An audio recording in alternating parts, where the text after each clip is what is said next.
अस्सलामुअलैकुम सामीन। 24 जुमादल ऊला की तारीख शुरू हो चुकी है। 18 दिसंबर है। खबर का उन्वान है देवबंद में मजहबी मकाम को नुकसान पहुंचाने की कोशिश। इस खबर के लिए देवबंद से ही सीनियर सहाफ़ी जनाब रिजवान सलमानी हमारे राब्ते में हैं।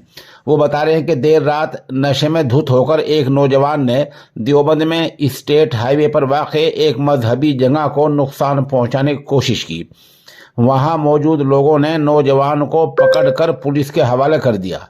इस वाक़े के बाद इलाके में कुछ माहौल कशीदा हुआ तो अफसरों ने वहां पुलिस तैनात कर दी है। ये वाक़या स्टेट हाईवे पर वाक़े वाल्मीकि बस्ती के बाहर का है, जहां ये मजहबी जगह है। ये नौजवान वहां लगी रीलिंग पर लाठियां बरसाने लगा।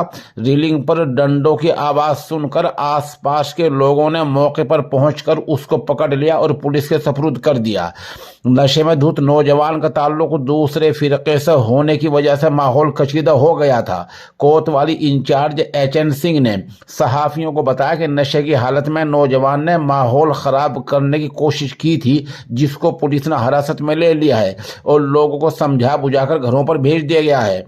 उन्होंने बताया कि शहर में अमन व अमान बरकरार है और सूरत हाल मुकम्मल तौर पर मामूल के मुताबिक है। पुलिस ने मुलजिम की पहचान मुजफ्फरनगर के नौजवान के तौर पर की है, जिसको जेल भेज दिया गया है। इतनी खबर हमारे पास आई है।